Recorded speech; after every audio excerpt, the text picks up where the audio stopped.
Olá, bom dia. Hoje é sexta-feira, dia 18 de setembro de 2020. Vim até com essa camisa do Chapolin Colorado porque eu queria falar sobre benditos fracassos. Antes da pandemia, a maioria das mensagens dessas igrejas que alugam a televisão, a maioria das mensagens pregadas na TV eram, em suma, o seguinte: você da nossa igreja só tem duas opções, vencer ou vencer. Aí chegou a pandemia para colocar a verdade nas coisas. Os curandeiros evangélicos de plantão não conseguem curar o Covid-19, benditos fracassos. Benditos fracassos que nos tornam humanos e que repõem a verdade dos fatos. Até então, nós ouvíamos esses pregadores e ficávamos pensando que esses crentes não davam topadas, não se machucavam, não falhavam, nunca erravam. Essa era a mensagem que eles passavam. Viviam de vitórias em vitórias, sem sofrer qualquer contrariedade, frustração, como se fossem imunes a qualquer dificuldade. Uma vez, um pastor ligado a missões, ele disse o seguinte: às vezes eu leio os relatórios mirabolantes dos pastores e ouço os testemunhos tão fantásticos que aquilo nunca acontece comigo, dizia ele. É o sujeito que diz: eu preguei num lugar e houve 390 decisões. O outro que anuncia: cheguei em tal lugar, assumi uma congregação com 5 membros, 2 anos depois tinha 1000 membros. E o pastor conclui: ou eu sou um azarávido terrível, ou não sou vacacionado. Certa feita, diversos diretores de seminários batistas no Brasil se reuniram e deram relatórios triunfantes. No entanto, quando chegou a diretora do seminário em Salvador, Bahia, ela se levantou e disse o seguinte: eu não sei o que está acontecendo comigo. Eu sou uma péssima diretora porque todo mundo aqui está muito bem e eu estou com déficit financeiro, com problemas com professores que faltam, com alunos que colam e se dizem vocacionados, outros que trancam a matrícula, muitos que não pagam a mensalidade. Além disso, o prédio do nosso seminário está caindo aos pedaços. Mas eu estou vendo, está todo muito bem aqui, todo mundo muito bem aqui, só eu é que estou mal. Era a única que falava a verdade. Um dos melhores expositores bíblicos que eu conheci e um dos grandes pastores da nossa denominação disse que o seu primeiro ministério pastoral foi tão ruim, tão ruim, tão ruim, que, mais experiente, um dia voltou àquela igreja, a sua primeira igreja, e disse: meus irmãos, eu vim aqui pedir desculpas, porque eu fui um péssimo pastor para vocês. Um dos pastores que eu mais admiro por ser um homem de muita oração, um homem equilibrado, hoje muito experiente, um excelente conselheiro, ele me disse que quando estava exercendo uma função importante numa denominação evangélica, morreu o pastor de uma grande igreja no Rio de Janeiro. Ele foi ao funeral e disse ao pastor auxiliar daquela igreja, que era bem novinho, disse assim: vá tirando o cavalinho da chuva, pois esse pastorado não é para você, não. Disse isso na maior cara de pau. E quando ele voltava para casa, Deus falou ao seu coração assim: quem foi que lhe mandou dizer isso para aquele rapaz? Vá lá e peça desculpas a ele, e se eu quiser, ele será pastor lá.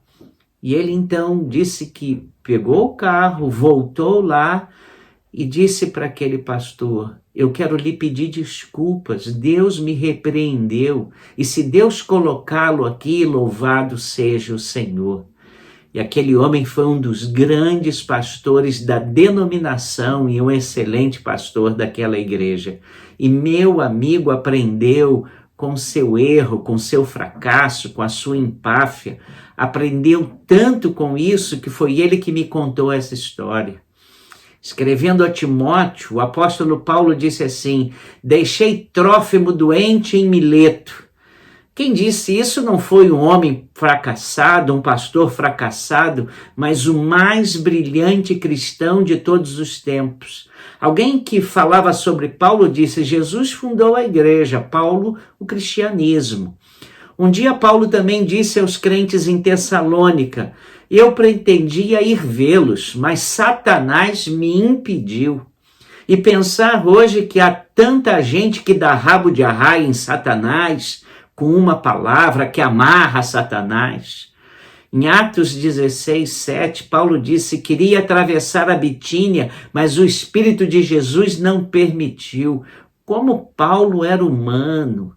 Ele não tinha a mínima vergonha de relatar as suas limitações, as suas falhas, os seus fracassos. Mas hoje muitos pastores, líderes evangélicos, gente que se acha super espiritual, gente que tende até se achar um pouco divina, quantas pessoas assim varrem falhas para debaixo do seu tapete? Já contei aqui a história do Jim Elliot. Era um jovem que tinha uma grande aspiração missionária e com 20 e poucos anos desembarcou no Equador para iniciar um ministério de evangelização entre os indígenas.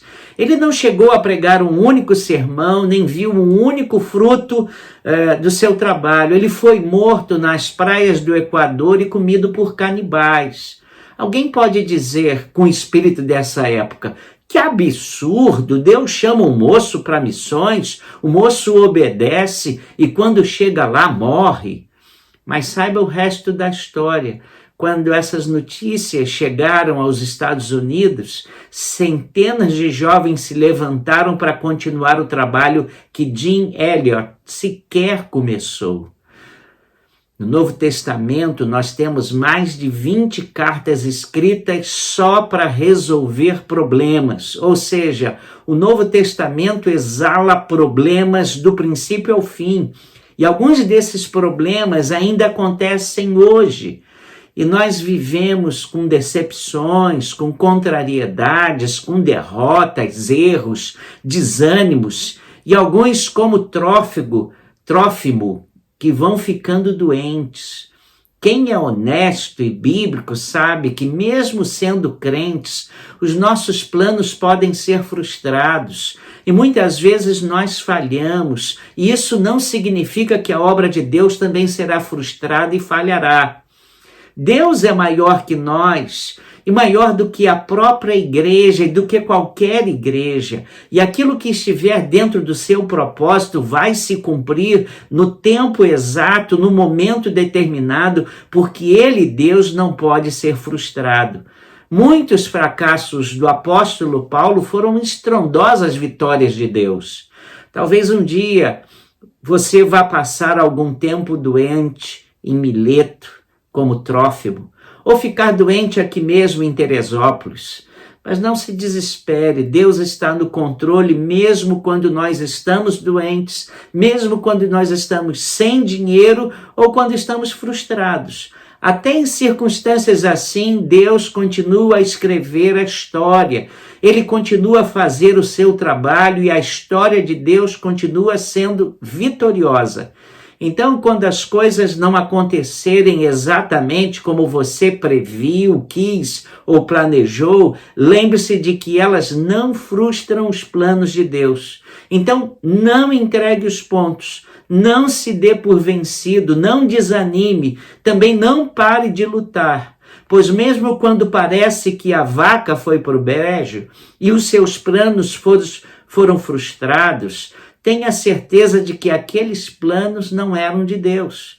É que os planos de Deus são melhores do que os seus. Lembre-se de que o que Deus permite é para a glória dele e também para o seu bem, para o nosso bem. Os nossos planos, eles podem se frustrar, mas os planos de Deus nunca se frustram. Os propósitos de Deus são bons e o final, eles cumprem a agenda de Deus na história. Vamos terminar orando e agradecendo a Deus os nossos fracassos, as nossas limitações que não limitam o nosso Deus. Você pode orar aí? Ó Pai, nessa manhã que nós chegamos até a Tua presença, agradecidos, porque o Senhor é bom, o Senhor é grande, excelso, os Teus planos são invencíveis. Obrigado porque o Senhor tem o controle de tudo. E muito obrigado às vezes em que os nossos planos e projetos foram por água abaixo para que viessem os teus planos e eles se cumprissem em nossas vidas, na vida dos nossos queridos e no teu reino. Obrigado porque o Senhor não se limita às nossas limitações. Obrigado porque o Senhor não se frustra nas nossas frustrações. E obrigado porque o Senhor é capaz de suscitar coisas boas, mesmo no meio de coisas más. E ainda assim, o Senhor fazer o seu reino avançar para a glória do próprio Senhor, para que se cumpram os teus santos propósitos. Ajuda-nos, ó Deus, a sermos humanos. Ajuda-nos, ó Deus, a continuarmos confiando em Ti, mesmo que as coisas que queríamos não aconteçam. Ajuda-nos a dependermos de Ti e ajuda-nos a nos submetermos os nossos planos ao Senhor, para que sempre seja feita a Tua vontade em nossas vidas. Que seja assim, Senhor, nós oramos, em nome do Teu Filho amado. Amém.